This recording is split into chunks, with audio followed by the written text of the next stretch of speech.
నమస్తే, welcome to I dream. నేను విజిత. ప్రస్తుతం మనతో పాటు ఉన్నారు కౌశిక్ ఆయుర్వేద మల్టీథెరపీ హాస్పిటల్ నుంచి ఆయుర్వేద వైద్యరత్న డాక్టర్ బాలకిషన్ గారు. ఇప్పుడు సార్తో మాట్లాడి మన సందేహాలని క్లియర్ చేసుకుందాం. నమస్తే సార్. నమస్కారం అండి. సార్, అందంగా ఉండాలని అయితే ప్రతి ఒక్కరికి ఉంటుంది. దానికోసం ఎన్నో రకాల సౌందర్య ఔషధాలు ఆడుతూనే ఉంటారు, ఆహార నియమాలు పాటిస్తూ ఉంటారు. అయితే అందంతో పాటు అందంగా ఉండాలి అంటే హెయిర్ కూడా ముఖ్యం. అదొక ప్రాముఖ్యత సంతరించుకుంది. అవును. కానీ ఈ మధ్య కాలంలో చూస్తే హెయిర్ ఫాల్ సమస్య ఒకటి, గ్రే హెయిర్ రావటం ఒకటి చిన్న చిన్న వాళ్ళలో కూడా చూస్తూ ఉన్నాం సార్. అసలు ఏంటి సార్ దానికి రీజన్ ఏంటి? దానికి ఆయుర్వేదం సైడ్ నుంచి చూసుకుంటే ఎటువంటి ట్రీట్మెంట్ ఉంది?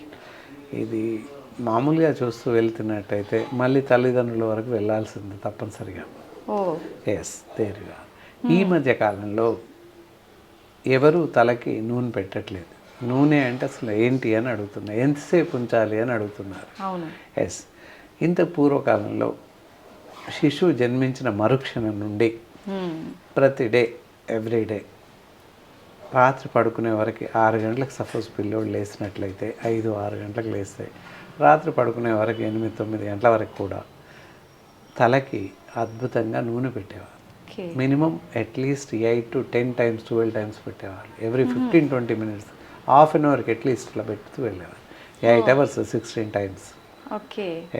అలా పెట్టేవాళ్ళు. అలా పెట్టడం వల్ల లాభం ఏంటి అంటే ఇదంతా ప్రొటెక్షన్ ఉంటుంది. నాట్ ఓన్లీ హెయిర్స్, తలనొప్పి రాదు, మెమరీ పవర్ పెరుగుతుంది, కళ్ళ మంటలు రావు, చెవి నొప్పి రాదు, చెవిలో ఇన్ని రకాల లాభాలు ఉంటాయి. నాట్ ఓన్లీ హెయిర్స్ కూడా కుదుళ్ళు గట్టిగా ఉంటాయి, వెంట్రుకలు త్వరగా ఊడిపోవు, వెంట్రుకలు త్వరగా తెల్లబడిపోవు. ఇన్ని అవసరానికి సరిపడేటటువంటి పోషక విలువలు కలిగి ఉంటాయి, వస్తాయి.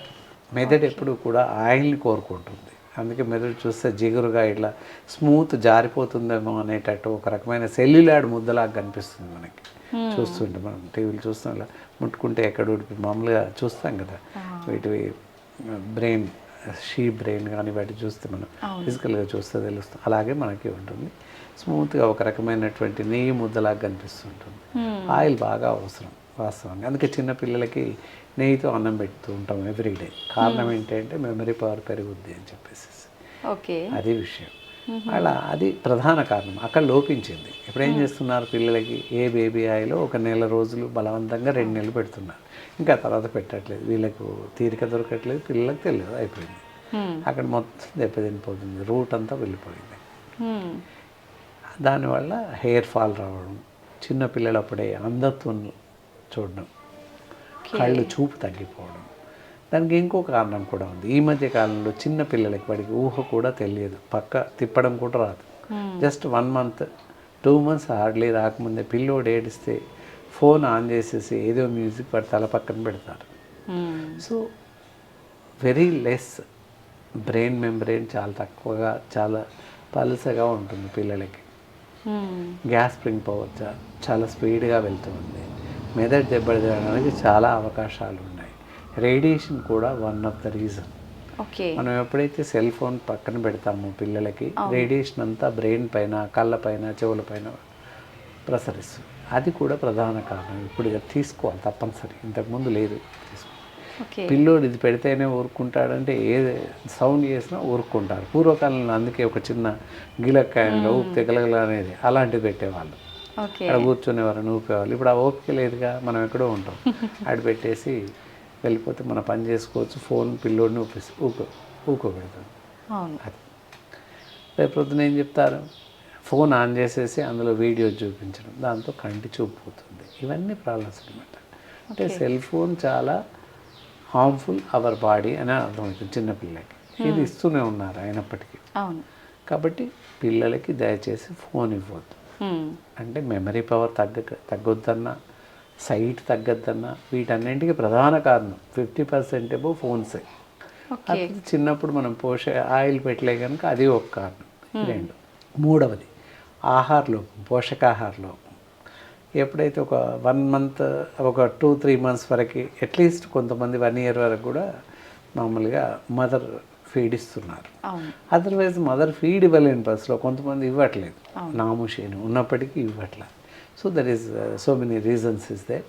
ఏది ఏమైనప్పటికీ పోషక విలువలు తగ్గిపోతున్నాయి. దానివల్ల పిల్లలు సహజంగానే యాంటీ ఇమ్యూనిటీ లెవెల్స్ తగ్గిపోతాయి, వాళ్ళకి యాంటీబాడీ లెవెల్స్ తగ్గిపోతాయి. ఓకే. సో ప్రొటెక్షన్ అంతా తగ్గుతుంది. అలాగే బ్రెయిన్కి కూడా ప్రొటెక్షన్ తగ్గిపోతుంది. దానివల్ల కూడా హెయిర్ ఫాల్ రావడానికి అవకాశం ఉంది. ఓకే. ఇవి రీజన్స్. ఇంకా పోతే మరి ఆహారం ఇలా ఇస్తున్నాం, పోనీ పిల్లోడు 3-4 ఇయర్స్ 5 ఇయర్స్ అయ్యాక అన్నప్రాసం జరిగాక ఎలాంటి ఆహారం ఇస్తున్నాం, అక్కడ పోషక విలువలు ఏమి ఉండట్లే. ఏదో పిప్పి లాంటిది ఏదో ఇవ్వడం, ఏ బర్గర్ ఇవ్వడం, పిల్లోడు ఏడిస్తే నూడిల్స్ వేయించి ఇవ్వడం, నూడిల్స్ చేసి ఇవ్వడం, చిప్స్ ఒక చిప్స్ కొనిచ్చేసి తినేసి అని ఇవ్వడం, ఇలాంటివన్నీ జరుగుతున్నాయి. ఇవన్నీ కూడా ప్రమాదానికి దగ్గర హేతువులు అన్నమాట. ఓకే. ఇవి మనం తీసుకునే విరుద్ధమైనటువంటి ఆహారం, ఆహార శైలి. అలా కాకుండా మంచి ఆహారం తీసుకోవాలి. పాలు తాగించండి పిల్లలకి. ఐరన్ సఫిషియెంట్ మంచి మల్టీ లెవెల్ స్టేజ్లో ఉండేటటువంటి పుష్టికరమైన ఆహారాన్ని ఇవ్వండి. మనం తీసుకునే ఉప్మా పెట్టండి, పెసరట్టు ఇవ్వండి, మనం తీసుకునే కందిపప్పు పెట్టండి, ఆకుకూరలు పెట్టండి, అన్ని కూరలు పెట్టండి. There is no difference at all. అవి తినడం వల్ల మంచి పోషక విలువలు పిల్లలకు అందుతాయి. ఒక స్టేజ్లో ఇంత అన్నం తింటున్నాడు అన్నప్పుడు ఇవన్నీ పెట్టచ్చు. ఓకే. సాల్ట్ కారం లేకుండా ఉడకబెట్టేసి రైస్తో పాటు పెట్టేసేయండి. మంచి ఎనర్జెటిక్ పొజిషన్లో ఉంటారు. పిల్లలకు కూడా మంచి స్టఫ్ బెస్ట్ ఫిజికల్ యాక్టివిటీస్ ఉంటాయి. అలాగే బ్రెయిన్ మెమరీని కూడా చాలా బాగా పెరుగుతుంది. మంచి డెవలప్మెంట్స్ ఉంటాయి. ఇది ఆహారం విషయంలో. ఓకే. అయితే మీరు ఇందాక ఆయిల్ పెట్టకపోవడమే రీజన్ అన్నారు కదా సార్. ఈ మధ్య కాలంలో చూసుకుంటే ఎవరు సరిగా ఆయిల్స్ అయితే పెట్టట్లేదు. ఇంకొకటి ఆయిల్ పెట్టుకొని ఎక్కువసేపు ఉంటే తలనొప్పి వస్తుంది, సరిగ్గా నిద్ర పట్టట్లేదు అనే వాళ్ళు కూడా ఉన్నారు సార్. అదొక హ్యాబిట్ అంతే. ఏంటంటే ఆయిల్లో ఉండే స్మెల్ అనమాట, ఒక రకమైన స్మెల్ వల్ల అది పడక నొప్పి రావచ్చు, మేబీ రాదు. ఒక రోజు వస్తుంది, రెండో రోజు తర్వాత రాదు, ఇంకా మాయమవుతుంది. ఇప్పుడు చెప్పే ఆయిల్ ఏదైతే ఉందో ఆయిల్ రీజన్ చెప్పే తప్పది. ఏదైతే మేము హెయిర్ ఆయిల్ ప్రజెంట్ చేస్తామో ఆ హెయిర్ ఆయిల్ వల్ల తలనొప్పి తగ్గిపోతుంది ప్రథమంగా, కళ్ళ మంటలు తగ్గుతాయి, కంటి నొప్పి తగ్గుతుంది, తల తిప్పడం సమస్య లో బీపీ ఉన్న వాళ్ళకి కానీ ఇంకేదైనా ప్రాబ్లం హైపర్ టెన్షన్స్ ఉన్న వాళ్ళకి ఇవన్నీ తగ్గిస్తాయి మేజర్గా. దాంతోపాటు లాస్ట్ పీక్లో ఏంటంటే వెంట్రుకలు ఊడిపోకుండా కాపాడుతుంది, హెయిర్ ఫాల్ కంట్రోల్ అవుతుంది, వెంట్రుకలు దృఢంగా రూట్స్ బాగా దృఢంగా తయారవుతాయి. అలాగే డాండ్రఫ్ తగ్గిపోతుంది. ఈ అన్నింటికి పనిచేస్తుంది అనమాట హెయిర్ ఆయిల్ వచ్చేసి. నాట్ ఓన్లీ హెయిర్, ఇవన్నింటికి పనిచేస్తుంది అట్లా అనమాట. మెమరీ పవర్, జ్ఞాపక శక్తి పెంచుతుంది, మెదడుకి మంచి ప్రొటెక్షన్ ఇస్తుంది. గుడ్ కొలెస్ట్రాల్ తీసుకోవచ్చు, నెయ్యి విరివిగా ఎవరైనా వాడచ్చు, పిల్లలే కాదు మనము వాడచ్చు. ఈ రోజుల్లో ఒక ఫోబియా, ఆయిల్ ఎక్కువ వాడితే బరువు పెరిగిపోతామని, ఇంకేదో అని ఏదో అని ఒక రకమైన అపోహలు ఉన్నాయి. ఆ అపోహలు మాత్రమే. కాబట్టి నిరభ్యంతరంగా మొదటి 2 ముద్దలు నెయ్యితో తినండి, there is no problem at all, తినొచ్చు. గుడ్ కొలెస్ట్రాల్ అది. మనం అది వదిలేసి పిజ్జాలు బర్గర్లు తింటున్నాం, చీజ్ వేసుకుంటున్నాం, డాల్డా వనస్పతి వేసుకుంటున్నాం, అవన్నీ కూడా బరువు పెరగడానికి ఇతోధికంగా దోహదపడుతున్నాయి. మంచి వదిలేసి చెడు వెంబడి వెళ్తున్నాం మనం. అందుకని మంచి పాటించండి ఇప్పటి నుండి, అది చెప్పడం. ఓకే. అయితే ఈ ఆయిల్ పెట్టకపోవడము, పోషకాలు సరిగా మన బాడీకి అందేలా తీసుకోకపోవడమే అంటారా? ఇప్పుడు చూసుకుంటే పొల్యూషన్, బయట తిరుగుతూ ఉంటాము, ఓల్డ్ అంతా డస్ట్ పడుతుంది నెత్తిపైన. దానివల్ల ఏం చేస్తాం, ఎవ్రీడే తలస్నానం చేయడం కూడా హెయిర్ ఫాల్కి ప్రధాన కారణం. చేయకూడదు. వీక్లీ వన్స్ ఓన్లీ తలస్నానం, హెడ్ బాత్ చేయాలి, అది ప్రధాన కారణం. అసలు యాక్చువల్గా ఎవ్రీడే తలస్నానం చేయడం వల్ల తలపైన స్కల్ పైన ఒక సన్నటి పొర ఉంటుంది, ఇందాక చెప్పినట్టు ఉర్లి పొర లాంటి పొర ఉంటుంది. ఆ పొర చిట్లిపోతుంది ఊకే రబ్ చేయడం వల్ల. ఇప్పుడు మనం ఇక్కడ రాస్తూ వెళ్ళాం, కాసేపటికి మంట పుడుతుంది, అక్కడ ఏది లేకుండా మంట పుడుతుంది. అలాగే తలకు కూడా ఎవ్రీడే మనం హెడ్ బాత్ చేయడం వల్ల, షాంపూ వల్ల, సోఫీ వాటర్ కాబట్టి పైన ఉన్న మెంబ్రెయిన్ దెబ్బతినిపోతే ఆ చెట్లినట్టయి ఎక్కువగా హెయిర్ ఫాల్ అవుతుంది, ఎక్కువగా డాండ్రఫ్ వస్తుంది. ఓకే. మరి తలస్నానం ఎలా చేయాలి? రకరకాల షాంపూలు పెడుతున్నాం. హెయిర్ ఫాల్ అనగానే రకరకాల షాంపూస్ ట్రై చేస్తుంటాం. Should not use any shampoos. ఏ పరిస్థితిలో ఎలాంటి షాంపూస్ పెట్టకూడదు, ఇంక్లూడింగ్ విత్ హెర్బల్ షాంపూస్ కూడా. ఫోమ్ రావడానికి కెమికల్స్ కలుపుతాం, so many chemicals used in the herbal shampoos also. కాబట్టి ఈ ఆయుర్వేద షాంపూస్ కూడా వాడకూడదు. మరి ఏం వాడాలి? అది మీ ప్రశ్న కరెక్ట్ అడిగారు. ఏంటి అంటే సీకాయ పౌడర్ కానీ లేదా కూకుడుకాయ రసం కానీ తలస్నానానికి వాడాలి తప్పకుండా. కానీ జనరల్గా మేము కూడా ట్రై చేసినాం సార్, హెయిర్ అంతా ఫ్రీజీ అయిపోవడము అనిపిస్తుంది. అట్లా అది కాదు, ఉంటుంది ఎలా కదా, అంటే అవి దానికి ఒక వాడే పద్ధతి. ఇప్పుడు పౌడర్ ఉంది, కుక్కుడుగా పౌడర్, కాస్త వామ్ వాటర్లో వేసేసి మగ్నీళ్ళలో బాగా కలిపేసేయాలి. నీళ్ళు ఒక మగ్గు నిండా తీసేసుకోవాలి, తలకి అది పెట్టకూడదు, నీళ్లు వేసేయాలి, నీళ్లు కలపాలి, ఆ నీళ్లు వేస్తూ స్కీచ్ చేయాలి, బాగా వస్తుంది, ఫైన్ హెయిర్ ఉంటుంది. అది చెప్పవచ్చు చాలామందికి. మామూలుగా జనరల్ పీపుల్స్ అయితే weekly once, monthly 4. In the case of females అయినట్టయితే ఇంకో 2-3 టైమ్స్ ఎక్కువ. At the time of menses cycle ఏదైనా ఉంటే ఇంకో 2 టైమ్స్ ఎక్కువ చేయొచ్చు, అంతేకాని అంతకన్నా ఎక్కువ చేయకూడదు. ఇంకో సులభమైన పద్ధతి చెప్పొచ్చు. సీకాయ సోప్ దొరుకుతుంది, షాంపూస్ కాకుండా సోప్ దొరుకుతుంది హెయిర్ కేసు. హెయిర్కి సీకాయ సోప్ చాలా ఫేమస్, విప్రో ఉంది, ఇంకేదో కంపెనీ కూడా ఉంది, అది కూడా వాడచ్చు. మైల్డ్గా ఉంటుంది కనుక ప్రాబ్లం లేదు.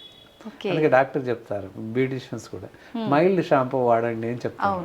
అంటే షాంపూ వాడకూడదు, సోప్ కన్నా ఎక్కువ కెమికల్స్ వాడతారు, గాఢత ఎక్కువ ఉంటుంది కనుక వెంట్రుకలు దెబ్బతింటాయి, వెంట్రుకలు చిట్టిపోవడం, అలాగే గ్రే హెయిర్ అవ్వడం, వైట్ హెయిర్స్ అవ్వడం, ఇలాంటివన్నీ సంభవిస్తుంటాయి.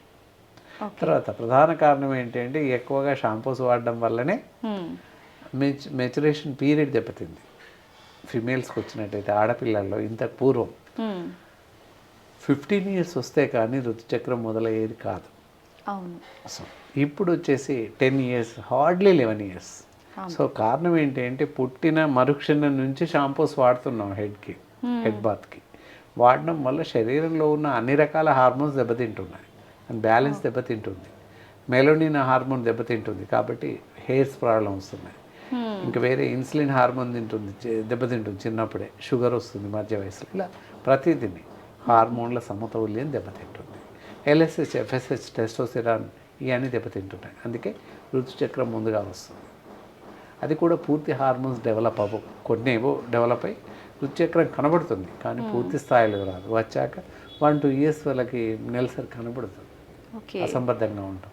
అలా కనబడలేదా, ఇంకేదైనా ప్రాబ్లం ఉందా తెలియదు, ఇంకేదైనా ప్రాబ్లం ఉంటే మళ్ళీ పీసీఓడి ఉంది అని చెప్తాం తర్వాత. ఇవన్నీ ప్రాబ్లమ్స్ అనమాట. అదే జాగ్రత్తగా ఉంటే ఏమీ అవ్వదు. ఓకే.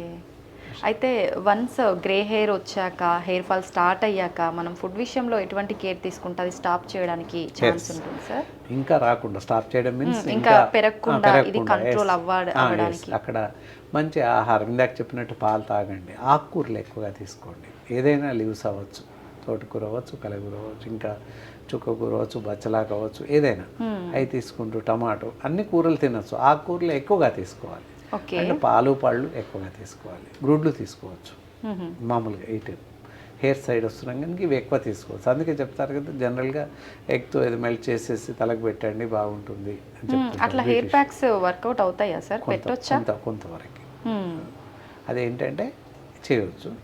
మేము అంటే we have to prepared some powder మేము తయారు చేసాము, వాటర్లో కలిపేసి వేసేస్తే హెయిర్ స్ట్రైట్నింగ్ వస్తుంది, కలర్ చేంజెస్ అవుతుంది, తయారు చేసేవి. అలా ఆ విధంగా మనకి పనిచేసే అవకాశం ఉంది. రకరకాలుగా మనం ఈ ఆహారం మంచి ఇందాక చెప్పినట్టు ఆకుకూరలు, మల్టీ లెవెల్ పోషక విలువలు అన్నీ కలిగిన ఆహారం తీసుకోవడం, ఇంట్లోనే తయారు చేసిన ఆహారం ఇక్కడ తీసుకోవడం చాలా మంచిది. అన్ని పోషక విలువలు ఉంటాయి.